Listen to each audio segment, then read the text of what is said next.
Hello friends, welcome to prep IAS.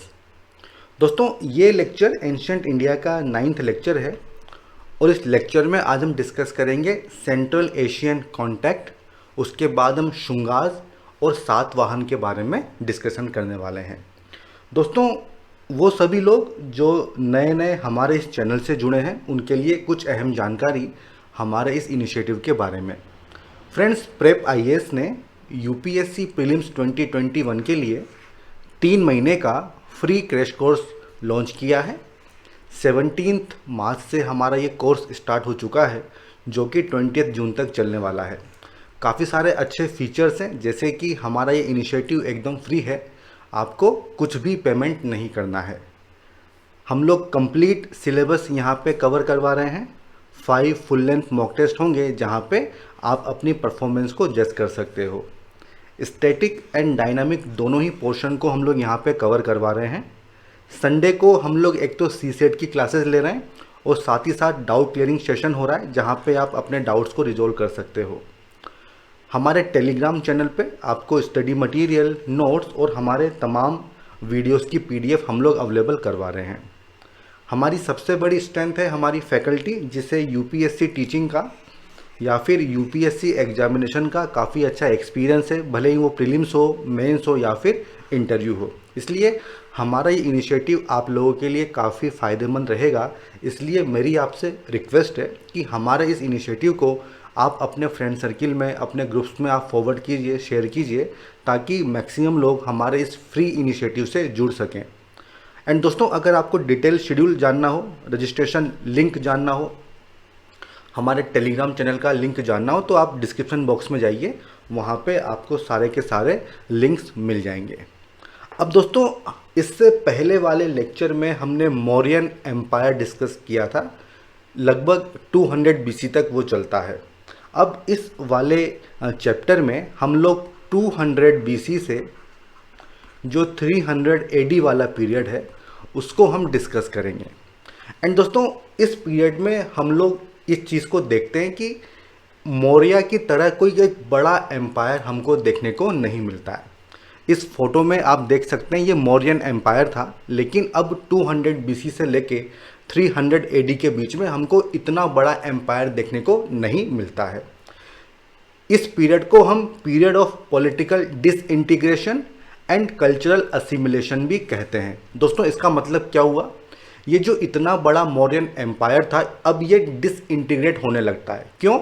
हम already इसको discuss कर चुके हैं पिछले लेक्चर में, क्योंकि जो लास्ट वाले मौर्यन किंग्स थे वो इतने पावरफुल नहीं थे, ठीक है। तो उनका जो किंगडम था वो डिसइंटीग्रेट होने लगता है और छोटे छोटे टुकड़ों में बढ़ जाता है, ठीक है। लेकिन दूसरी चीज़ जो हमको देखने को मिलती है वो मिलती है कल्चरल असिमिलेशन। फ्रेंड्स, इस दौरान हम देखते हैं कि जो हमारा नॉर्थ वेस्टर्न फ्रंटियर होता है, वहाँ से काफ़ी सारे लोग इंडिया में इन्वेट करते हैं। तो तरह तरह के लोग जिनका अलग अलग कल्चर होता है, वो सभी लोग इंडिया में आते हैं और इंडिया के कल्चर में समा जाते हैं, और इसको बोला जाता है कल्चरल असिमिलेशन। एंड दोस्तों, ये क्यों होता है? क्योंकि इंडिया और जो सेंट्रल एशिया वाला एरिया होता है, इसके बीच में हमको कॉन्टैक्ट इस पीरियड में देखने को मिलता है। अब ये जो मौर्यन एम्पायर था इतना बड़ा, अब ये डिफरेंट पार्ट्स में टूट जाता है। अगर हम ईस्टर्न इंडिया की बात करें तो यहाँ पे हमको शुंगाज देखने को मिलते हैं। सेंट्रल इंडिया की बात करें तो यहाँ पे हमको कानवाज देखने को मिलते हैं। अगर हम डेक्कन इस वाले पोर्शन की बात करें, महाराष्ट्र वाले पोर्शन की, तो यहाँ पे हमको सातवाहन देखने को मिलते हैं। और अगर हम नॉर्थ वेस्ट फ्रंटियर की बात करें, इस वाले एरिया की बात करें, तो यहाँ पे हमको काफ़ी सारी सेंट्रल एशियन डायनेस्टीज़ देखने को मिलती हैं। इसलिए फ्रेंड्स, ये वाला जो चैप्टर है ये बहुत इम्पोर्टेंट है। इस चैप्टर से काफ़ी सवाल पूछे जाते हैं। अब दोस्तों, इसको हम डिटेल में समझेंगे कि ये टाइमलाइन क्या है। फ्रेंड्स देखिए, ये पीरियड ऐसा था कि मौर्यन एम्पायर जो है वो डिसइंटीग्रेट हो रहा था, ठीक है। एक के बाद एक दूसरे किंगडम्स इस्टेब्लिश हो रहे थे और जो नॉर्थ वेस्टर्न वाला जो फ्रंटियर था वहाँ से इन्वेजन हो रहा था। तो काफ़ी सारी चीज़ें एक साथ चल रही थी। सबसे पहले अगर हम टाइमलाइन की बात करें तो जो मौर्यन पीरियड है वो जनरली हम 324 बीसी से 185 बीसी के बीच में मानते हैं, ठीक है। थोड़ा बहुत टाइम का ऊपर नीचे हो सकता है डिफरेंट सोर्सेज के हिसाब से। अब जो लास्ट मौर्यन किंग थे वो कौन थे? बृहद्रथा 232 बीसी से 185 बीसी, और इनको किन्होंने मारा था, वो थे पुष्यमित्र शुंगा। और इसी से हम देखते हैं कि जो शुंगा डायनेस्टी है वो इस्टेब्लिश हो जाती है। ये हुआ था 185 बीसी में। एंड दोस्तों शुंगा डायनेस्टी का जो रूल था वो 185 से 73 बीसी के बीच में था। इसके बाद जो शुंगा डायनेस्टी है उनको ओवरथ्रो करके कानवाज अपना रूल इस्टेब्लिश करते हैं मगध वाले एरिया में, ठीक है, 75 से लेके 30 बीसी के बीच में, ठीक है। एंड दोस्तों इसके बाद हम देखते हैं कि जो सातवाहन थे वो पिक्चर में आते हैं कहाँ पे, डेक्कन में, 35 बीसी से लेके 225 एडी के बीच में। फ्रेंड्स ये बीसी नहीं होगा, 35 बीसी से लेके 225 एडी के बीच में। लेकिन दोस्तों ये तो बात थी सेंट्रल इंडिया, ईस्टर्न इंडिया की। अगर हम नॉर्थ वेस्ट इंडिया की बात करें तो देखिए वहाँ पे क्या हो रहा है। वहाँ पे सबसे पहले 200 बीसी में हमको इंडो ग्रीक्स देखने को मिलते हैं, उनका इन्वेजन होता है, ठीक है, 200 बीसी के बाद। इसके बाद आते हैं शाकाज, जिनको हम सिंथियंस भी कहते हैं, हमने डिस्कस किया था पिछले वाले लेक्चर में। तो 90 बीसी से ये इन्वेट करना स्टार्ट कर जाते हैं और इनका एम्पायर स्टेब्लिश होता है 90 बीसी से लेके 400 एडी में, ठीक है। फिर इनके बाद आते हैं पार्थियंस। हालांकि इनका रूल इतना सिग्निफिकेंट नहीं था, काफ़ी कम समय के लिए और काफ़ी कम एरिया में इनका रूल होता था। एंड दोस्तों इसके बाद लास्ट में आते हैं कुशांस, जो कि 30 एडी से 350 एडी के बीच में इनका रूल इंडिया में रहता है, बेसिकली जो हमारा नॉर्थ वेस्टर्न पोर्शन है वहाँ पे। तो दोस्तों इस पिक्चर को समझना हमारे लिए बहुत ज़रूरी है कि किस तरह से अब जो मौर्यन एम्पायर है उसका डिसइंटीग्रेशन हो रहा है, नए नए लोग यहाँ पे आ रहे हैं और कल्चरल असिमिलेशन इस पीरियड में हो रहा है, ठीक है। जो नॉर्थ वेस्टर्न बॉर्डर है वहाँ की कहानी अलग है, डिफरेंट टाइम पे डिफरेंट डायनेस्टीज यहाँ पे आती हैं, जैसे कि Indo Greeks, Shakas, Parthians, Kushans. और अगर हम बाकी के इंडिया की बात करें, मेनली नॉर्थ ईस्टर्न और सेंट्रल इंडिया की, तो यहाँ पे मौर्यन, उसके बाद शुंगा, फिर कानवाज और फिर सातवाहन हमको देखने को मिलते हैं, ठीक है फ्रेंड्स। अब दोस्तों ये पिक्चर आई होप आपको क्लियर हो गई होगी कि किस तरह से इस पीरियड में अलग अलग डायनेस्टीज आती हैं। अब सबसे पहले हम बात करेंगे सेंट्रल एशियन कॉन्टैक्ट की। क्या पीरियड है इसका, 200 बीसी से 300 एडी के बीच में। और इसमें सबसे पहले जो लोग इंडिया को इन्वेट किए थे वो थे इंडो ग्रीक्स। फ्रेंड्स हमने पिछले लेक्चर में डिस्कस किया था कि जो सिथियंस ट्राइब थी, ठीक है, वो चाइना की तरफ जा रही थी, बट वहाँ पे वॉल ऑफ चाइना बन गई थी, तो अब ये इंडिया की तरफ इनका मूवमेंट होता है। और जब ये सिथियन ट्राइब इंडिया की तरफ आती है तो जो ग्रीक्स ट्राइब होती हैं उनको फोर्स किया जाता है इंडिया की तरफ और वो इंडिया को इन्वेट करने लग जाती हैं। और क्योंकि अशोका के बाद के जो किंग्स थे वो काफ़ी वीक थे, इसलिए जो ग्रीक्स लोग थे इनका इन्वेजन काफ़ी आसान था उन लोगों के लिए, ठीक है। तो सबसे पहले इस पीरियड में जिन्होंने इन्वेट किया था वो थे इंडो ग्रीक्स, इनको बैक्ट्रियन ग्रीक्स भी कहा जाता है। अब दोस्तों ये जो इंडो ग्रीक्स थे इनका जो एरिया था आप इस वाले मैप में देख सकते हैं। इस वाले मैप में इन्होंने अपना किंगडम जो है वो इस्टेब्लिश किया हुआ था। अब फ्रेंड्स ये जो इंडो ग्रीक्स थे ये इनकी पैरेलल 2 डायनेस्टीज हुआ करती थी, ठीक है। सबसे पहले थे डेमित्रस, इनको किंग ऑफ बैक्ट्रिया भी कहते हैं, ठीक है। 190 बीसी में इन्होंने इन्वेट किया था, ठीक है। और जो उस समय पुष्यमित्र शुंगा थे उनके साथ इनका कॉन्फ्लिक्ट भी हुआ था। और जो सबसे इम्पोर्टेंट इनके रूलर थे वो थे मिनेंदर। फ्रेंड्स इनका रूल था 165 से 145 बीसी के बीच में। दोस्तों इस पे काफ़ी क्वेश्चंस पूछे जाते हैं। इनको मिलिंडा भी कहते हैं। इनकी कैपिटल थी सकला जो अभी सियालकोट में है। ये बुद्धिज्म को अपना लेते हैं। एंड दोस्तों इसकी कहानी बड़ी इंटरेस्टिंग है, ठीक है। नागसेना एक बुद्धिस्ट मॉन्क होते हैं जिनको नागार्जुना भी कहते हैं, उनके साथ इनका कन्वर्सेशन होता है बुद्धिज्म को लेके। और ये पूरा का पूरा जो कन्वर्सेशन है ये एक बुक में मेंशन किया गया है। और वो बुक कौन सी है, मिलिंदा पानहो, मतलब मिलिंदा के प्रश्न, उनके क्वेश्चंस, वो सब इस बुक में मेंशन किए गए हैं। अब दोस्तों जो इंडो ग्रीक्स थे इनके बारे में कुछ खास बातें हैं जो हमें पता होनी चाहिए। ये पहले वो लोग थे जिन्होंने कॉइन्स इशू किए थे। दोस्तों इससे पहले भी पंचमार्क कॉइन हमने देखे, लेकिन ये कॉइन्स स्पेशल कॉइन थे। क्यों?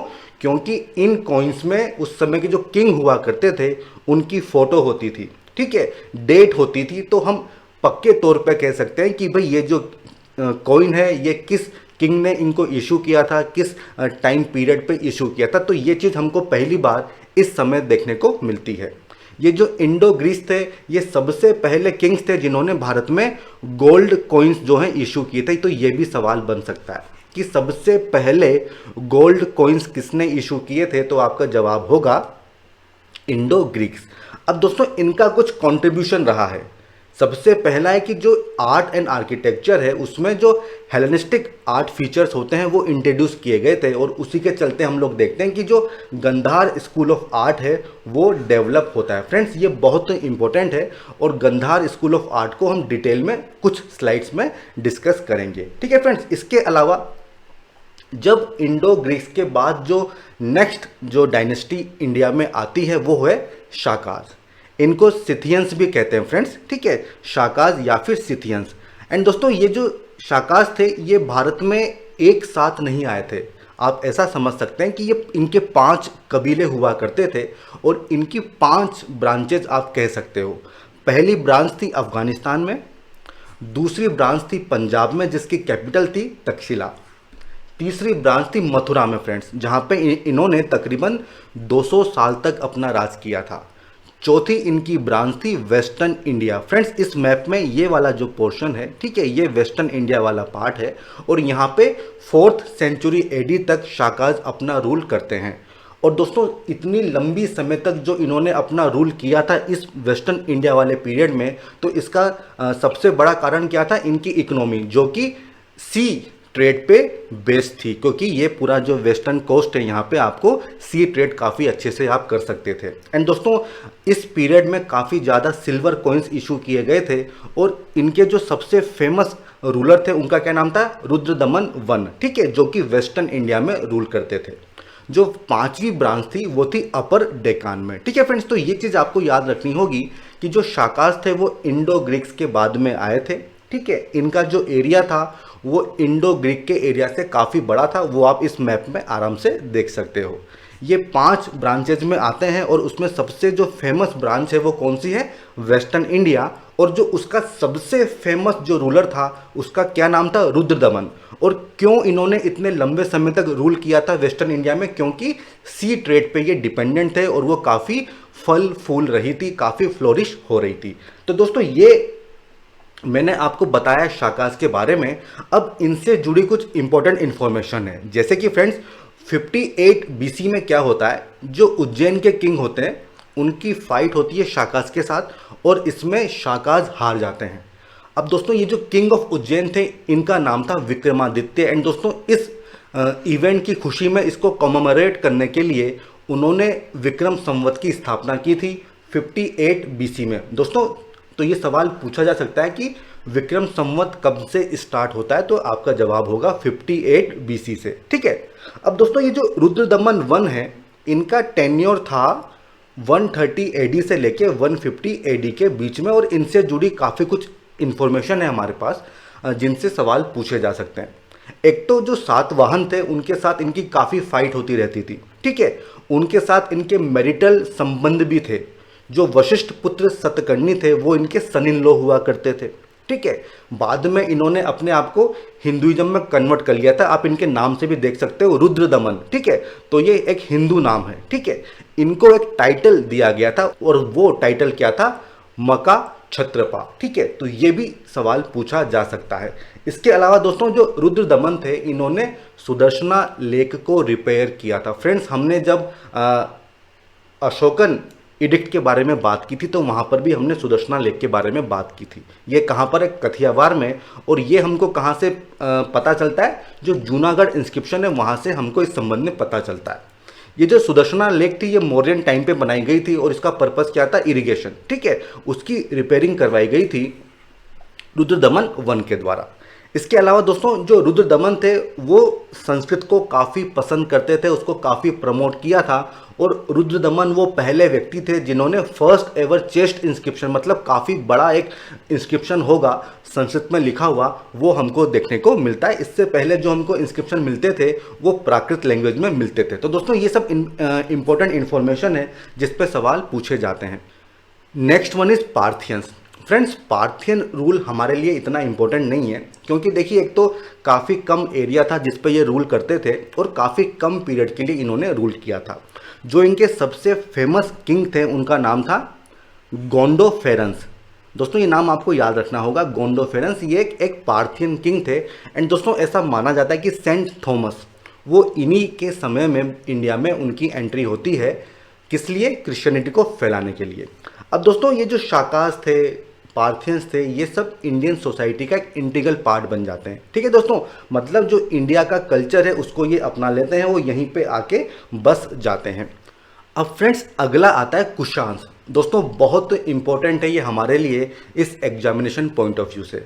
दोस्तों जो पार्थियंस थे उनके बाद कुशांस जो है वो भारत में आते हैं, और ये किस ट्राइब से बिलोंग करते हैं? यूचीज या फिर टोचेरियंस। दोस्तों ये चाइना के आसपास की ट्राइब है, जो सेंट्रल एशिया वाला एरिया होता है वहाँ की ये ट्राइब है।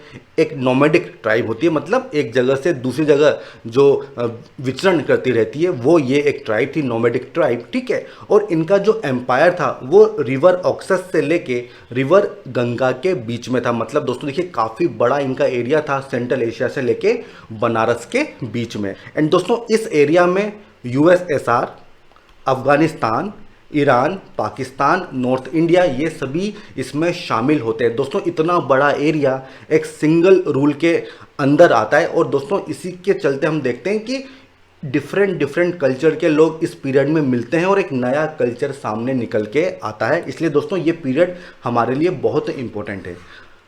अब फ्रेंड्स ये जो कुशान थे इनमें दो डायनेस्टीज काफ़ी फेमस हैं। सबसे पहली डायनेस्टी है खडफीस डायनेस्टी, और इसमें दो किंग हुआ करते थे। पहला खडफीस 1 और खडफीस 2। दोस्तों ये जो खडफीस 2 थे ये लॉर्ड शिवा के डिवोटी थे, और इन्होंने जो कॉइन्स इशू किए थे उनमें अपने आप को इन्होंने महेश्वरा के नाम से प्रोक्लेम किया था। तो दोस्तों ये कुछ इंपॉर्टेंट इन्फॉर्मेशन है इनके बारे में, हालांकि इनका रूल इतना हमारे लिए इंपॉर्टेंट नहीं है। फ्रेंड्स अगर आप कुशान एम्पायर के एक्सटेंट को देखना चाहते हो तो इस मैप में आपको ये एक्सटेंट देखने को मिलेगा। ठीक है, ये जो पूरा एरिया है ये कुशान एम्पायर में शामिल था। ठीक है दोस्तों, तो इतना बड़ा एरिया था जो कि एक सिंगल एम्पायर के अंडर में आ गया था। इसीलिए हम कहते हैं कि कल्चरल असिमिलेशन हमको इस पीरियड में देखने को मिलता है। अब फ्रेंड्स जो सेकंड डायनेस्टी है वो हमारे लिए बहुत इंपॉर्टेंट है, और उसमें सबसे जो फेमस किंग है वो है किंग कनिष्क। फ्रेंड्स कनिष्क वो राजा थे जिन्होंने सबसे ज़्यादा गोल्ड कॉइन्स इशू किए थे। ये सवाल बन सकता है प्रीलिम्स में, और इनके जो कॉइन्स हुआ करते थे उनमें गोल्ड कंटेंट काफ़ी ज़्यादा होता था। अब दोस्तों इससे आप क्या समझेंगे? मतलब उस समय का जो किंगडम था वो काफ़ी वेल्दी एक किंगडम रहा होगा, काफ़ी पैसा उसके पास रहा होगा, तभी तो वो गोल्ड के जो कॉइन है वो इशू कर रहे हैं। फ्रेंड्स इस फोटो में आप देख सकते हैं ये गोल्ड का एक कॉइन है जिसमें किंग कनिष्क को दिखाया हुआ है। एंड दोस्तों देखिए अगर आप ध्यान से देखेंगे तो यहाँ पे इन्होंने बूट्स भी पहने हुए हैं। ठीक है दोस्तों, तो एक इम्पोर्टेंट एक नई चीज़ थी इस जमाने में कि बूट्स का यूज भी हो रहा था। बूट्स मतलब शूज़। ठीक है दोस्तों, इसको हम आगे और डिस्कस करेंगे। एंड दोस्तों ये जो किंग कनिष्क थे इनकी दो कैपिटल हुआ करती थी। पहली कैपिटल थी पेशावर में जिसका क्या नाम था? पुरुषपुरा। ठीक है, तो ये इसके दो डिफरेंट नाम हैं। और दूसरी कैपिटल थी मथुरा में। अब दोस्तों ये जो किंग कनिष्क थे इन्होंने दो बहुत ही इंपॉर्टेंट काम किए थे। सबसे पहला था कि जो शक संवत है, जो शक एरा है, वो इन्होंने स्टार्ट किया था 78 एडी में। फ्रेंड्स इससे पहले हमने देखा था विक्रम संवत, और अब हम बात कर रहे हैं शक संवत की। ठीक है, दूसरा होता है पैट्रोनेज टू बुद्धिज्म। इन्होंने बुद्धिज्म को अपना लिया था और फिर बुद्धिज्म में काफ़ी कुछ इन्होंने चीज़ों को प्रमोट किया था। जो फोर्थ बुद्धिस्ट काउंसिल थी कश्मीर में उनका उस पर पैट्रोनेज इनका ही था। ठीक है, महायान बुद्धिज्म फिर उससे डेवलप हुआ था। फ्रेंड्स ये जो कनिष्क किंग थे इन्होंने देवपुत्र का टाइटल अडॉप्ट किया था। फ्रेंड्स देखिए क्यों? दोस्तों देखिए इस समय तक जो इंडियन सोसाइटी थी वो काफ़ी डेवलप हो चुकी थी। ठीक है, अब मान लीजिए कोई फॉरेनर्स आके इन्वेड करते हैं। ठीक है, तो इंडियन सोसाइटी को कंट्रोल करना इतना आसान नहीं था, पहली चीज़। और दूसरी बात आप जानते हैं कि जो इंडियन सोसाइटी में रूल करना केवल क्षत्रियों को अलाउड किया गया था। ठीक है, और कुशांस का बैकग्राउंड क्या है ये किसी को पता नहीं था। तो इस चीज़ के चलते इतना आसान नहीं था इंडियन सोसाइटी को कंट्रोल करना।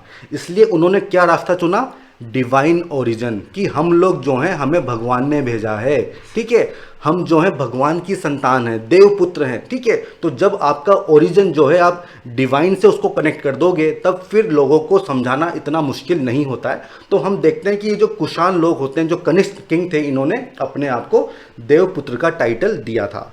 अब दोस्तों देखिए, ये एक कॉइन है जो किंग कनिष्क ने इशू किया था। इसमें फ्रंट में किंग कनिष्क की फोटो है और इसके बैक साइड में बुद्धा को दिखाया गया है। अब दोस्तों अगर आप इस बुद्धा वाली इमेज को सही से देखेंगे तो आप यहाँ पे आपको बूट्स दिख रहे होंगे, ठीक है। यहाँ पे इन्होंने बुद्धा को भी बूट्स पहना के रखे। तो दोस्तों देखिए, इनके पीरियड में जो बूट्स थे, जो शूज़ थी, उनकी काफ़ी इंपॉर्टेंस हुआ करती थी। अब दोस्तों ये जो कनिष्क जो किंग थे, इन्होंने बुद्धिस्ट स्कॉलर्स को काफ़ी प्रमोट किया था।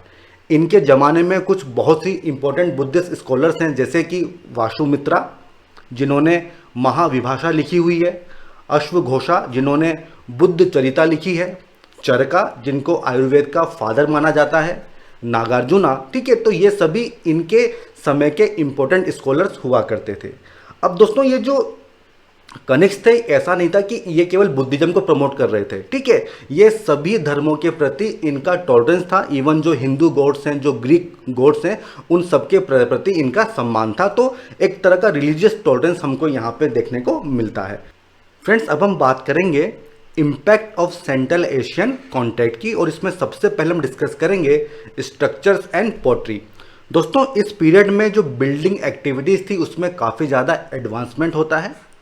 बर्न ब्रिक्स मतलब कि पकी हुई ईंटें, टाइल्स और सुर्खी का यूज़ होता है। दोस्तों सुर्खी क्या होता है? जो ब्रिक पाउडर होता है आप उसको कहते हो सुर्खी, ठीक है। तो ब्रिक पाउडर को हम सुर्खी कहते हैं। तो उसका यूज़ मोटार में ये लोग करते थे। ब्रिक वेल्स भी हमको देखने को मिलते हैं। उस समय रेड वेयर पोट्री मतलब रेड कलर के बर्तन हमको देखने को मिलते थे, जो कि दोनों तरह के होते थे, प्लेन एंड पॉलिश्ड। इसके बाद जो सेकंड चीज़ आती है वो है ट्रेड एंड टेक्नोलॉजी। दोस्तों ये जो कुषाण लोग थे, इन्होंने इंडिया में बेटर कैवलरी मतलब जो घुड़सवार थे उनको इंट्रोड्यूस किया था, और ये खुद भी काफ़ी अच्छे हॉर्स राइडर हुआ करते थे।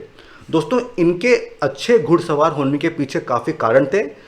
कुछ कुछ चीज़ें इन्होंने इंट्रोड्यूस की थी, जैसे कि राइन्स, सैडल्स, स्टीरप्स। ये क्या होते हैं हम अगले स्लाइड में देख लेंगे। इसके अलावा इन्होंने turban, trousers, heavy long coat ये इन्होंने इंट्रोड्यूस किए थे, और इसी से हम देखते हैं जो शेरवानी है आज भी लोग इसको पहना करते हैं।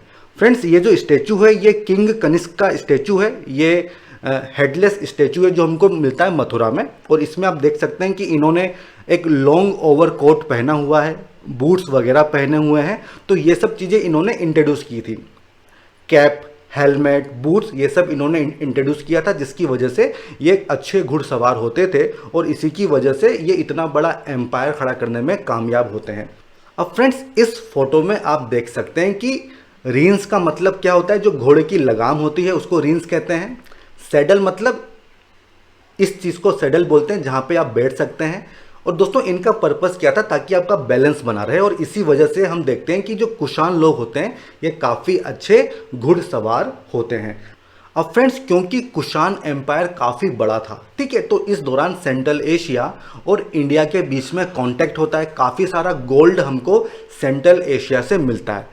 दोस्तों जो कुषाण थे इन्होंने सिल्क रूट को कंट्रोल किया हुआ था, और इसकी वजह से इनको काफ़ी सारी इनकम मिलती थी। एंड दोस्तों इसीलिए हम देखते हैं कि काफ़ी सारे जो गोल्ड कॉइन्स थे वो इन्हीं के द्वारा इशू किए जाते हैं। क्यों? क्योंकि जितने भी ट्रेडर्स होंगे उन पर ये टैक्स वसूल करते थे। इसलिए तो फ्रेंड्स हम देखते हैं कि जो कुषाण है they were the first ruler in India to issue gold coins on a very wide scale. और इस दौरान दोस्तों हम ये भी देखते हैं कि इंडिया और रोम के बीच में काफ़ी बड़े लेवल पे मेरी टाइम ट्रेड भी होती है। फ्रेंड्स ये एंशियंट सिल्क रूट है। आप देख सकते हैं कि ये वाला जो पोर्शन था इस पे जो कुषाण लोग थे इनका कंट्रोल था, तो इसीलिए वो इस पे टैक्स वसूल करते थे, और इसीलिए इनके पास इतना सारा पैसा हुआ करता था। अब फ्रेंड्स हम बात करेंगे पॉलिटी की। फ्रेंड्स ये जो कुषाण लोग थे इन्होंने फ्यूडेटरी ऑर्गेनाइजेशन डेवलप की थी भारत में। इसका मतलब क्या होता है? सामंतवाद।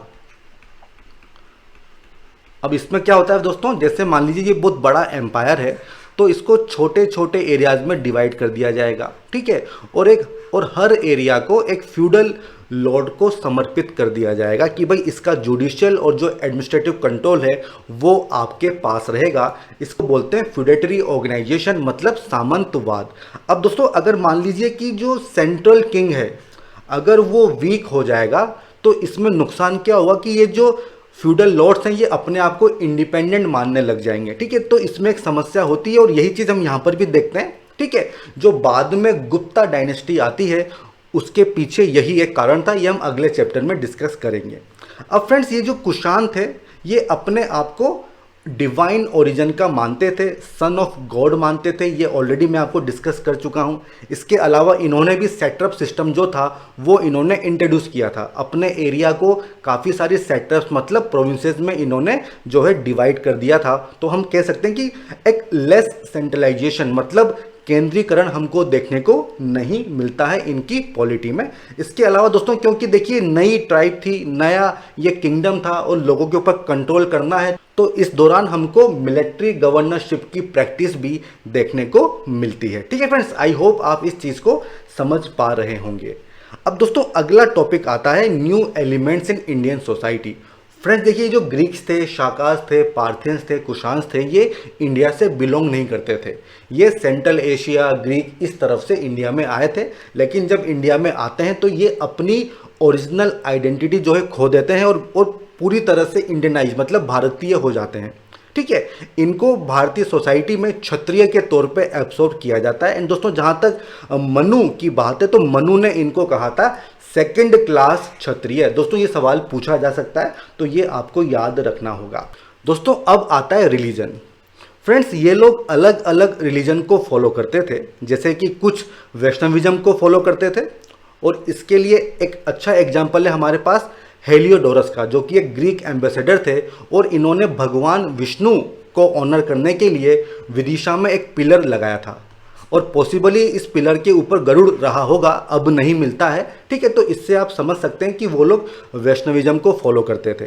कुछ लोग बुद्धिज्म को फॉलो करते थे, ठीक है। जो कुषाण लोग थे वो शिवा, बुद्धा और विष्णु तीनों को ही मानते थे, ठीक है। तो हम कहते हैं कि एक तरह का रिलीजियस टॉलरेंस हमको देखने को मिलता है। एंड दोस्तों जो आखिरी कुषाण रूलर थे उनका क्या नाम था? वासुदेवा, जो कि भगवान श्री कृष्ण का नाम है, ठीक है। तो इस तरह से आप देख सकते हैं कि जो कुषाण रूलर थे वो विष्णु को भी पूजा करते थे।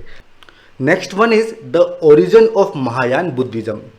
फ्रेंड्स देखिए जब ये लोग भारत में आते हैं उस समय यहाँ पे ओरिजिनल जो बुद्धिज्म था वो चल रहा होता है, लेकिन वो फॉरेनर्स के लिए इतना आसान नहीं था, काफ़ी टफ था, ठीक है। तो ये लोग एक ऐसा रिलीजन चाह रहे थे जो इनके लिए आसान हो और इसीलिए हम देखते हैं कि महायान बुद्धिज्म जो है उसको इस्टेब्लिश किया जाता है और किसके द्वारा? किंग कनिष्क के द्वारा। एंड दोस्तों ये पूरी कहानी आपको पता है और आपको महायान बुद्धिज्म के बारे में भी हर चीज़ पता है, तो हम इसको फिर से यहाँ पे डिस्कस नहीं करेंगे। अब फ्रेंड्स जब इंडिया और सेंट्रल एशिया में कांटेक्ट होता है तो इससे हमारी आर्ट एंड आर्किटेक्चर पे भी काफ़ी फ़र्क पड़ता है। और अब हम बात करेंगे गंधार स्कूल ऑफ आर्ट की, मथुरा स्कूल ऑफ आर्ट की एंड फिर बाद में हम अमरावती स्कूल ऑफ आर्ट भी देखेंगे। सबसे पहले हम डिस्कस करते हैं गंधार स्कूल ऑफ आर्ट। दोस्तों इस पर पैट्रोनेज था कुषाण किंग्स का, ठीक है। तो ये सवाल पूछा जा सकता है प्रीलिम्स में। फ्रेंड्स अगर हम हमारे नॉर्थ वेस्ट फ्रंटियर की बात करें तो वहाँ पे देखिए डिफरेंट कल्चर के लोग वहाँ पे मिल रहे हैं, जैसे कि ग्रीक्स, रोमन्स और जो इंडियन क्राफ्ट्समैन हैं जो कि कारीगर हैं उनका आपस में कांटेक्ट होता है और इससे हम देखते हैं कि एक नई तरह की आर्ट जो है वो सामने आती है और इस आर्ट में बुद्धा को ग्रीक रोमन स्टाइल में दिखाया हुआ है। फ्रेंड्स आप इस फोटो में देख सकते हैं कि बुद्धा को ग्रीक रोमन स्टाइल में दिखाया हुआ है और इसको अगर आप और अच्छे से देखना चाहें तो इस फोटो में आप देख सकते हैं ये ग्रीक रोमन स्टाइल का एक एग्जाम्पल है। अब दोस्तों ये जो गंधार स्कूल ऑफ आर्ट था ये 2 स्टेजेस में डेवलप होता है, 50 BC से लेके 500 AD के बीच में। जो फर्स्ट फेज थी उसमें ब्लू ग्रे सैंडस्टोन का यूज होता था। एंड दोस्तों ये जो बाद वाला स्कूल या फेज था इसमें मड एंड स्टको का यूज किया था। फ्रेंड्स ये होता क्या है? ये होता है लाइम बेस्ड प्रोडक्ट, ठीक है। और इसमें मड को मिलाया जाता है और इससे फिर मूर्तियां बनाई जाती हैं। तो ये सब चीज़ें हम देखते हैं गंधार स्कूल ऑफ आर्ट में। अब दोस्तों देखिए इसकी कुछ खास बातें हैं। सबसे पहला इसमें बुद्धा को स्पिरिचुअल स्टेट में दिखाया गया है, एक योगी की पोजीशन में उनको दिखाया हुआ है। इस फोटो में आप देख सकते हैं उनकी जो आईज हैं वो आधी बंद हैं, ठीक है। एक प्रोट्यूबरेंस दिखाया गया है। दोस्तों प्रोट्यूबरेंस क्या होता है, आप अगर उनके सिर पे देखेंगे तो एक जूड़ा जो है वो दिखाया हुआ है, ठीक है। इसको कहते हैं प्रोट्यूबरेंस, ठीक है। अब इनके जो हेयर्स हैं वो वेवी फॉर्म में दिखाए गए हैं। बहुत ही कम ऑर्नामेंट्स मतलब ज्वेलरी इन्होंने पहनी हुई है। तो ये सब चीज़ें हम देखते हैं गंधार स्कूल ऑफ आर्ट में। अब दोस्तों इसके बाद जो सेकंड स्कूल था वो था Mathura school of art. Friends आप जानते हैं कि मथुरा कुषाण की सेकंड कैपिटल थी, तो यहाँ पर भी पैट्रोनेज जो है वो कुषाण किंग का ही रहता है, ठीक है। और ये एक इंडिजिनस आर्ट है। हालांकि कुछ गंधार एलिमेंट भी थे, बट प्राइमरली हम कहते हैं कि ये इंडिजिनस आर्ट थी जो कि मथुरा में डेवलप हुई थी first and third century BC के बीच में। और ये साइट क्यों फेमस है, क्योंकि यहाँ पे हमको कनिष्क का एक हेडलेस स्टैचू देखने को मिलता है और उस स्टैचू में नीचे कनिष्क का नाम भी लिखा हुआ है। फ्रेंड्स ये ऑलरेडी मैं आपको दिखा चुका हूँ, ठीक है। यहाँ पे हमको बुद्धिज्म, हिंदुइज्म और जैनिज्म तीनों ही धर्म से संबंधित हमको मूर्तियां मिलती है और यहाँ पे रेड सैंडस्टोन का यूज होता है। दोस्तों ये इंपॉर्टेंट इंफॉर्मेशन है, इन पे डायरेक्ट सवाल पूछे जाते हैं। अब दोस्तों ये जो मथुरा स्कूल ऑफ आर्ट है यहाँ पे सिंबल्स का यूज भी काफ़ी किया गया है, ठीक है। जैसे अगर हम हिंदू गॉड्स की बात करें तो लिंगा, इन सब का यूज हमको देखने को मिलता है। भगवान बुद्धा के पीछे जो सर्किल है जिसको हम बोलते हैं हेलो, ठीक है, उसकी साइज हमको बड़ी यहाँ पे दिखाई देती है। इसके अलावा जो बुद्धा हैं उनके साथ हमको बोधिसत्व भी यहाँ पे देखने को मिलते हैं, जैसे कि पद्मपाणि बुद्धा एंड वज्रपाणि, ये भी हमको यहाँ पे देखने को मिलते हैं। एंड दोस्तों ये जो आर्ट है ये कहाँ कहाँ पे डेवलप हुई थी, मथुरा में, उसके पास सौंक और कनकाली टीला। दोस्तों ये कनकाली टीला जैन स्कल्पचर्स के लिए काफ़ी फेमस जगह है, तो ये सवाल पूछा जा सकता है। अब दोस्तों ये जो मथुरा स्कूल ऑफ आर्ट है इसमें बुद्धा को डिलाइटेड मोड में दिखाया गया है, एक स्माइलिंग फेस उनका दिखाया गया है, मस्कुलर बॉडी दिखाई गई है, काफ़ी टाइट उनको ड्रेस पहना रखी है और बुद्धा जो हैं वो पद्मासना जो आसन होता है उसमें बैठे हुए हैं। फ्रेंड्स इस फोटो में आप देख सकते हैं यहाँ पे बुद्धा जो है उनकी काफ़ी मस्कुलर बॉडी यहाँ पे दिखाई हुई है, एक बहुत ही टाइट उनको ड्रेस जो है यहाँ पे पहनाया गया है। एंड दोस्तों पोजीशन कौन सी है, पद्मासना। फ्रेंड्स ये वो कनिष्क का हेडलेस स्टैचू है जिसकी हम बात कर रहे थे। दोस्तों इसके अलावा हमको बोधिसत्वा भी यहाँ पे देखने को मिलते हैं और ये जो दोनों इमेज हैं ये बोधिसत्वा की ही इमेज है।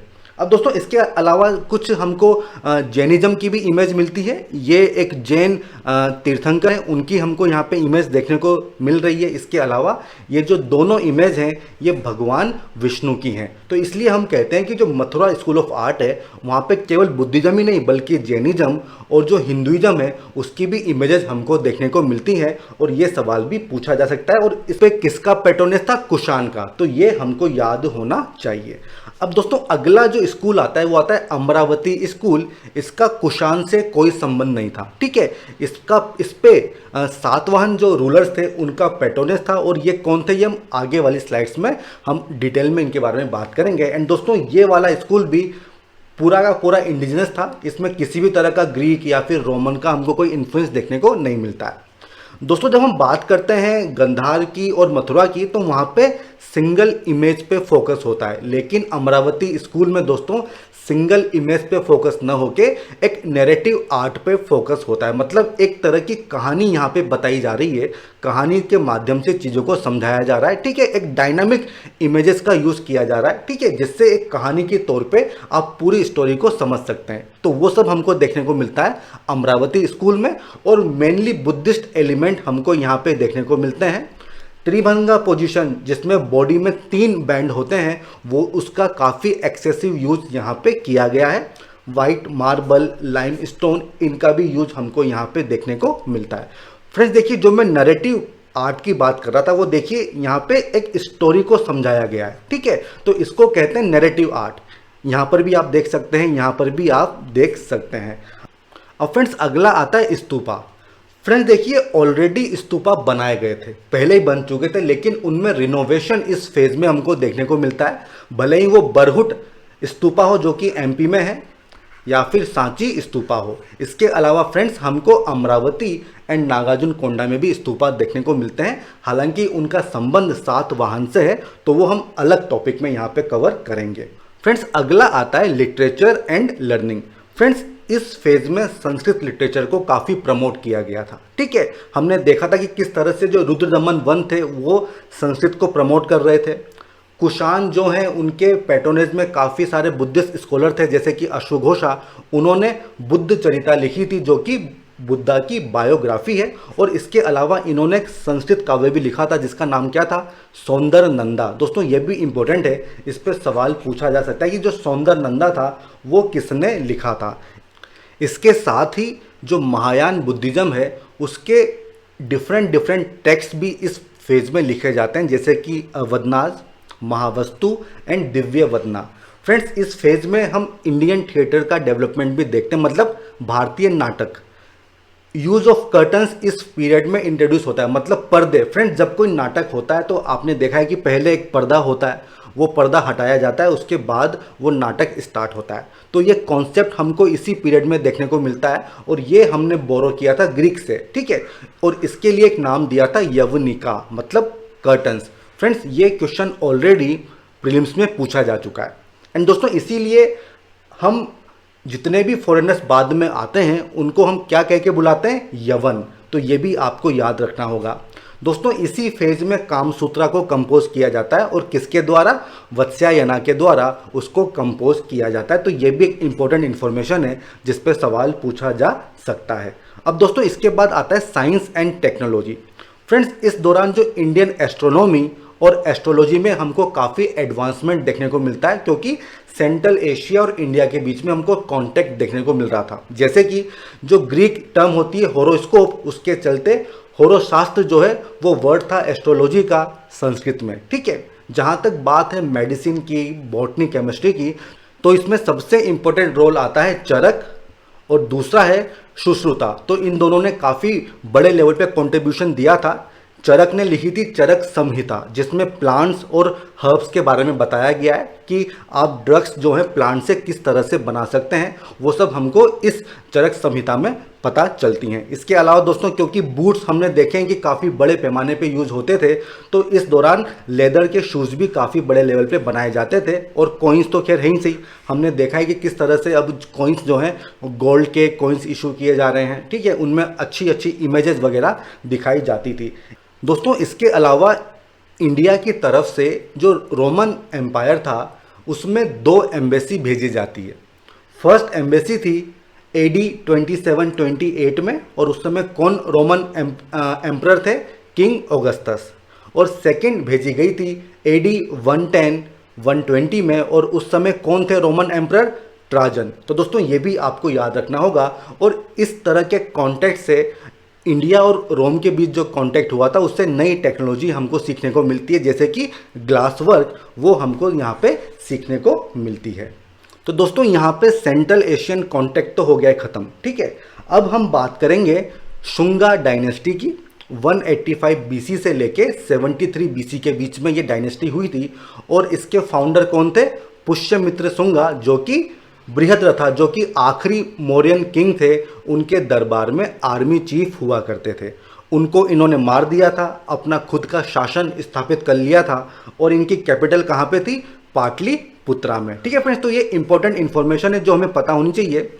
ये बेसिकली ब्राह्मणिज्म को फॉलो करते थे, और इनको इनके बारे में ऐसा भी बताया जाता है कि इन्होंने बुद्धिस्ट को काफ़ी परसिक्यूट किया था। ठीक है, स्तूपास को डिस्ट्रॉय किया था, लेकिन इसके बारे में हमको कोई एविडेंस अभी तक नहीं मिले हैं।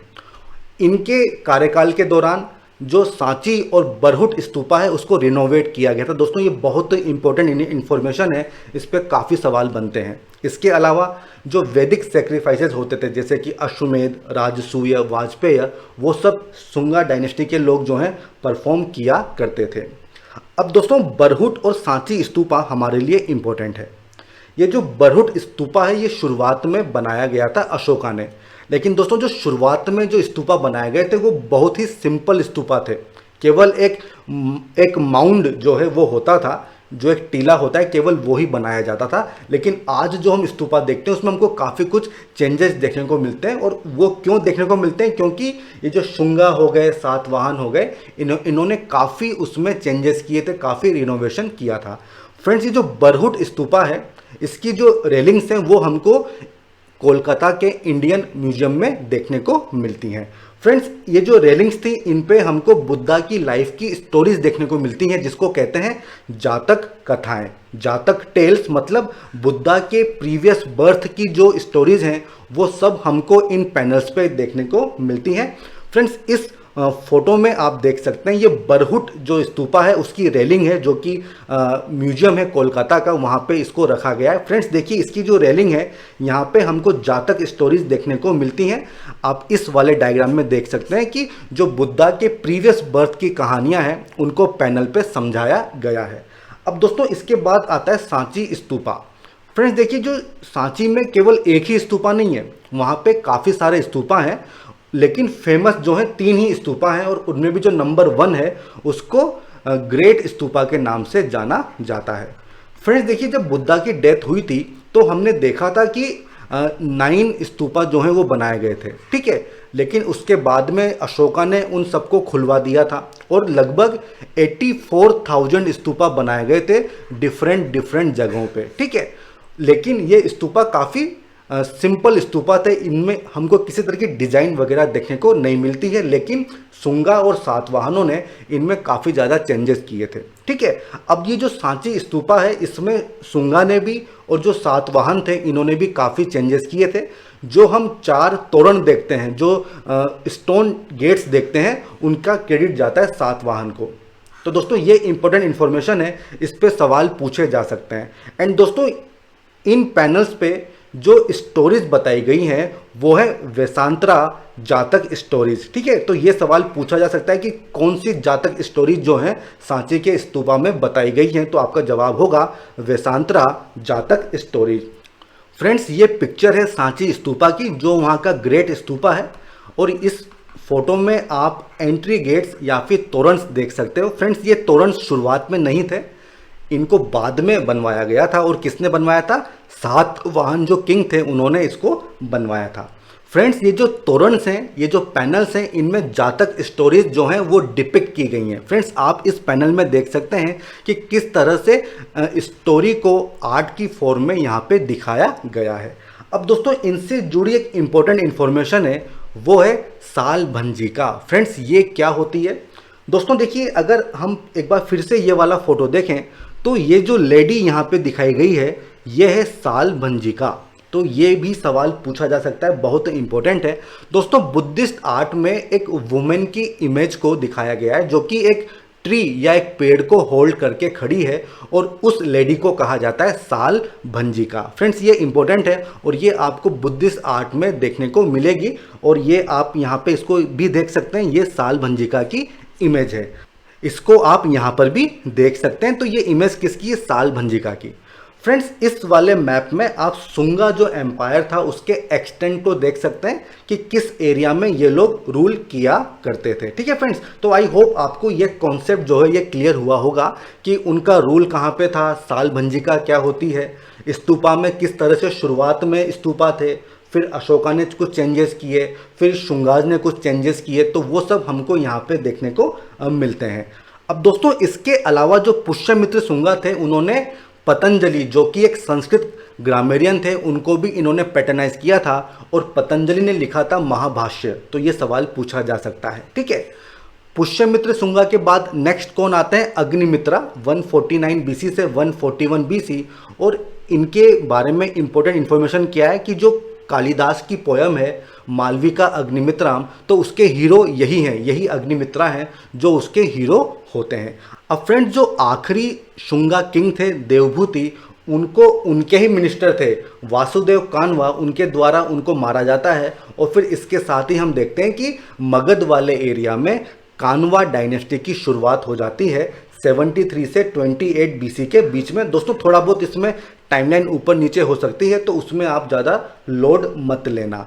अब दोस्तों, ये जो शुंगा डायनेस्टी थी, इनके बारे में कुछ इंपॉर्टेंट इन्फॉर्मेशन है, जैसे कि इन्होंने एक तो हिंदुइज्म को रिवाइव किया था, जो कास्ट सिस्टम था उसको रिवाइव किया था, जो संस्कृत जो लैंग्वेज थी उसको इन्होंने काफ़ी पैट्रोनेज दिया था, तो उसकी इम्पोर्टेंस इस पीरियड में काफ़ी बढ़ जाती है। इसके अलावा आर्ट, आर्किटेक्चर वो तो हम ऑलरेडी देख ही चुके हैं।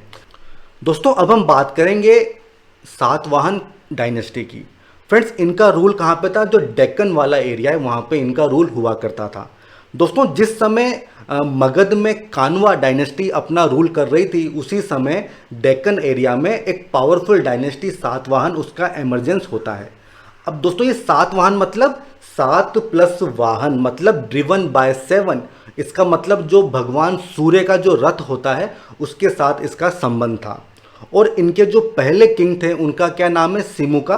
ठीक है, तो इनके फाउंडर थे किंग सिमुका, ये सवाल पूछा जा सकता है। फ्रेंड्स सातवाहन डायनेस्टी के बारे में हम काफ़ी डिटेल में बात करेंगे, लेकिन उससे पहले आपको कानवा डायनेस्टी के बारे में अगर इन्फॉर्मेशन चाहिए तो इस स्लाइड में मैंने देने की कोशिश की है। एंड उसके अलावा जो दूसरी डायनेस्टी है वो है चेदी डायनेस्टी। फ्रेंड्स जब अशोका की डेथ होती है तो उसके बाद कलिंगा इंडिपेंडेंट हो जाता है और वहाँ पे हमको चेदी डायनेस्टी देखने को मिलती है 1st सेंचुरी BC से। और इनके जो सबसे इम्पोर्टेंट रूलर थे उनका नाम था किंग खेरावाला। फ्रेंड्स ये आपने सुना होगा।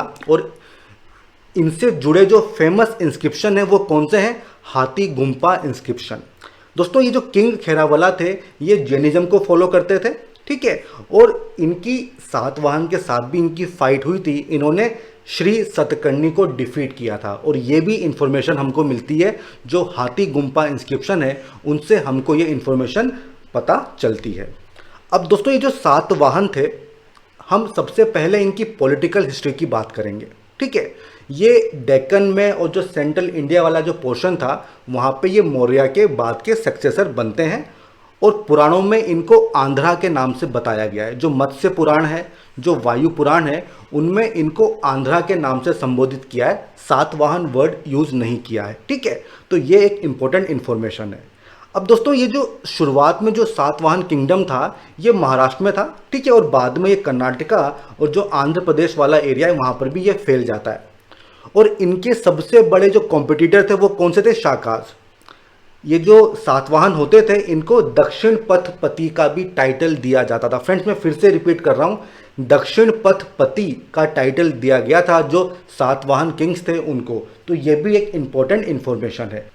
सबसे पहले जो इम्पोर्टेंट सातवाहन किंग थे उनका नाम था गौतमी पुत्र सतकर्णी। और इनसे जुड़ी इम्पोर्टेंट इन्फॉर्मेशन क्या है कि ये अपने आप को ओनली ब्राह्मण कहा करते थे। इनके बाद नंबर आता है वशिष्ठ पुत्र पुलामई का। ठीक है फ्रेंड्स, जो रुद्रदमन वन थे जो कि वेस्टर्न शाका रूलर थे, उन्होंने सातवाहन को 2 बार हराया था। और किस चीज़ को लेके? कोंकण एंड मालवा को लेके। लेकिन इन्होंने सातवाहन को डिस्ट्रॉय नहीं किया क्योंकि इनके मैट्रिमोनियल संबंध हुआ करते थे और इस बारे में हम ऑलरेडी देख चुके हैं। अगला नंबर आता है यज्ञ श्री सतकर्णी का। फ्रेंड्स ये क्यों इंपॉर्टेंट है? क्योंकि इन्होंने कोंकण एंड मालवा फिर से रिकवर कर लिया था। इसके अलावा जो इनके कॉइन्स हमको देखने को मिलते हैं उनमें हमको शिप्स की इमेज देखने को मिलती है, मतलब ट्रेड एंड नेविगेशन में इनका काफ़ी इंटरेस्ट हुआ करता था। तो ये इंपॉर्टेंट इन्फॉर्मेशन है। अब दोस्तों ये जो सातवाहन किंग होते थे ये पहले नेटिव इंडियन किंग्स हैं जिन्होंने अपने खुद के कॉइन्स इशू किए जिनमें रूलर्स का जो चित्र है वो हमको देखने को मिलता है, जो उनका पोर्ट्रेट है वो हमको देखने को मिलता है। फ्रेंड्स इस फोटो में आप देख सकते हैं और ये शुरुआत की थी गौतमी पुत्र सतकर्णी ने। फ्रेंड्स इस मैप में आप सातवाहन का एम्पायर देख सकते हैं, तो ये एक्सटेंड था इनके एम्पायर का। अब दोस्तों ये जो सातवाहन वाला जो पीरियड था इसमें हम इनकी मटेरियल कल्चर के बारे में बात करेंगे। दोस्तों देखिए आयरन और एग्रीकल्चर का ये लोग यूज़ करते थे। जहाँ तक कॉइन्स की बात है तो इन्होंने लेड के कॉइन्स इशू किए थे। फ्रेंड्स ये बहुत इंपॉर्टेंट है, इस पे सवाल बन सकते हैं कि ऐसी कौन सी डायनेस्टी थी जिसने लेड के कॉइन्स इशू किए थे। इसके अलावा पोटीन, कॉपर, ब्रॉन्ज इसके भी कॉइन्स इन्होंने इशू किए थे। ये लोग पैडी ट्रांसप्लांटेशन मतलब चावल की खेती और जो कॉटन कल्टीवेशन मतलब जो कपास की खेती है वो ये लोग जानते थे। ठीक है, इसके अलावा दोस्तों जो बर्न्ट ब्रिक्स हैं, रिंग वेल्स हैं, उन सब की भी इनके पास नॉलेज हुआ करती थी। अब दोस्तों हम बात करेंगे इनकी सोशल ऑर्गेनाइजेशन की। दोस्तों ये जो सातवाहन थे ये बेसिकली एक डेक्कन की ट्राइब थी जो बाद में ब्राह्मणाइज हो जाती है।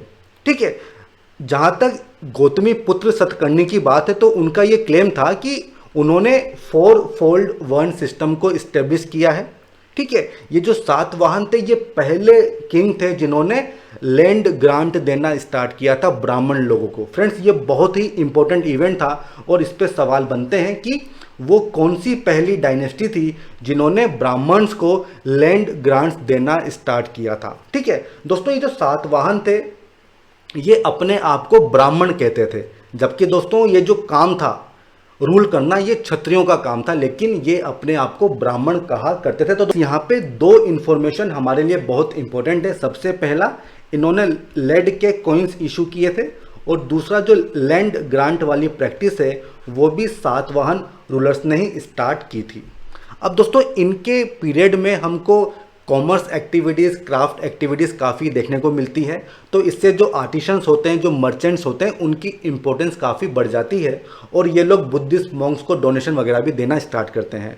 एक वर्ड यूज़ किया गया गंदी का, जो कि परफ्यूमर्स उनके लिए यूज़ किया गया है। एंड दोस्तों जो अभी जो मॉडर्न टाइटल है गांधी, उसका ओरिजिन इसी शब्द से हुआ है। फ्रेंड्स, हमने इनके किंग्स के नाम देखे थे, वशिष्ठ पुत्र, गौतमी पुत्र। तो इससे क्या हमको पता चलता है कि ये एक मैट्रीलिनियल सोसाइटी थी जहाँ पे जो किंग हैं उनके नाम अपनी माता, अपनी मदर के नाम पे रखे जाते थे। इसका क्या मतलब है कि इस सोसाइटी में जो मदर थी उनकी इम्पोर्टेंस काफ़ी ज़्यादा थी। लेकिन जहाँ तक सातवाहन रूलिंग फैमिली की बात है, वो एक पैट्रियार्चल मतलब पितृसत्ता वाली फैमिली थी। और ऐसा हम क्यों बोल रहे हैं? क्योंकि जो सिंहासन है, जो राजगद्दी है, वो केवल मेल मेंबर को ही पास किया जाता था। इसके बेसिस पे हम कह रहे हैं कि जो सातवाहन रूलिंग फैमिली थी वो एक पैट्रियार्चल फैमिली हुआ करती थी। अब दोस्तों हम बात करेंगे इनके एडमिनिस्ट्रेशन की। दोस्तों जैसा धर्म शास्त्रों में कहा गया था वैसा ही ये लोग फॉलो करते थे। जो किंग है उसको धर्मा का अपहोल्डर माना गया है, मतलब आपको धर्मा इस्टेब्लिश करना है।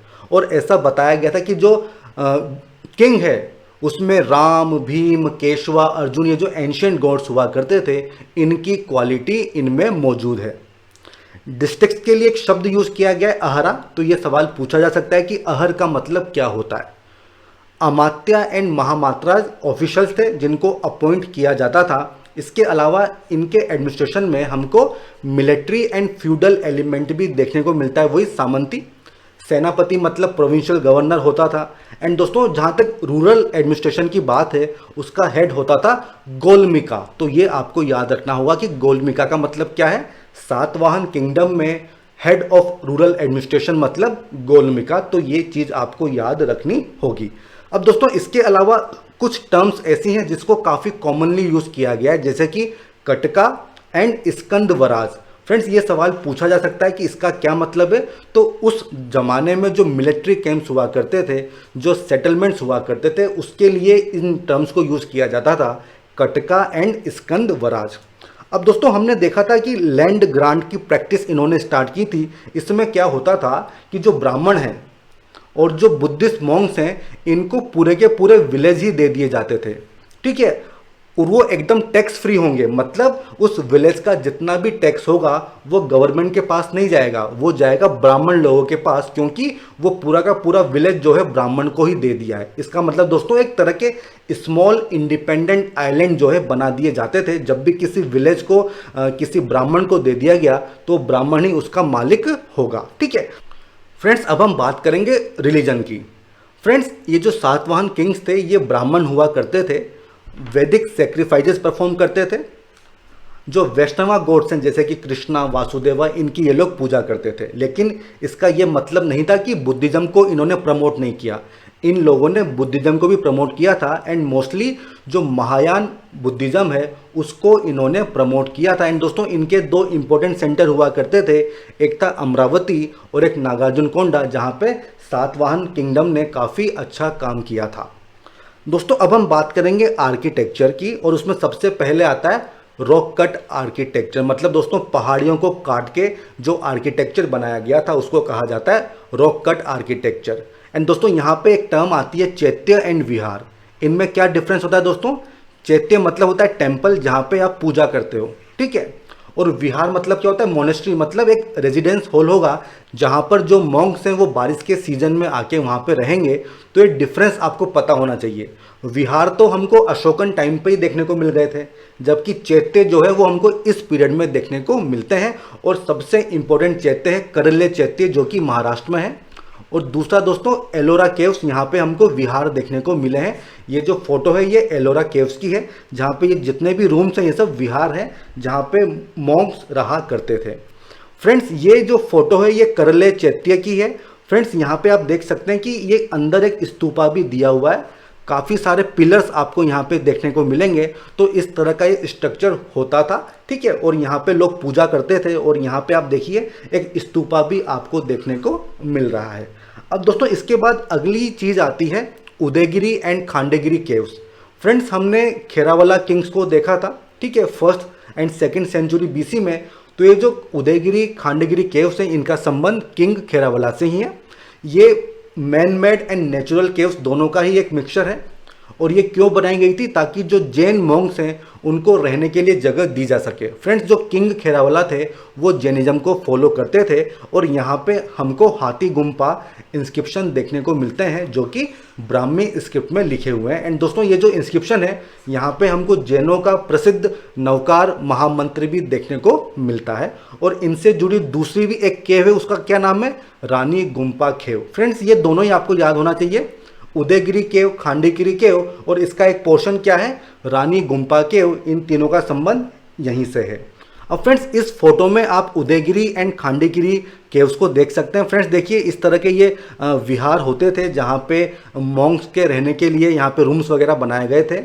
यहाँ पे स्कल्पचर का भी यूज़ किया गया है। ये देखिए रॉक कट एलिफेंट यहाँ पे बनाया गया है। एंड दोस्तों यह है हाथी गोम्पा इंस्क्रिप्शन, जहाँ पे हमको जैन नवकार मंत्र भी देखने को मिलता है। अब फ्रेंड्स अगला आता है नागार्जुन कोंडा एंड अमरावती। फ्रेंड्स, यहाँ पे भी हमको स्तूपा मिले हैं। जहाँ तक अमरावती की बात है तो उसका संबंध सातवाहन से है, लेकिन नागार्जुन कोंडा जो है उसका संबंध है इक्ष्वाकुस के साथ, जो कि सातवाहन के बाद में आते हैं, ठीक है फ्रेंड्स। तो ये चीज़ आपको याद रखनी होगी, Amaravati and Nagarjunakonda. Friends, ये जो अमरावती है यहाँ पे हमको अभी स्तूपा नहीं मिलता है, उसके केवल अवशेष हमको मिलते हैं। लेकिन वहाँ पे जो पैनल्स हमको मिले हैं उससे हमने स्तूपा को रिकंस्ट्रक्ट करने की कोशिश की है। यहाँ पे वाइट मार्बल का यूज़ किया गया है और कुछ लोग कहते हैं कि भाई ये लाइम स्टोन है, ठीक है। तो ये दोनों चीज़ आपको याद रखनी होगी, white marble and lime stone. And friends, ये वाली फोटो है नागार्जुन कोंडा की। तो ये रिमेन्स हमको वहाँ पे मिले हैं एक्सकेवेशंस में। अब फ्रेंड्स, आज का आखिरी टॉपिक है लैंग्वेज। ये जो सातवाहन थे इनकी ऑफिशियल लैंग्वेज थी प्राकृत, और उसके लिए ये लोग ब्राह्मी स्क्रिप्ट का यूज़ करते थे।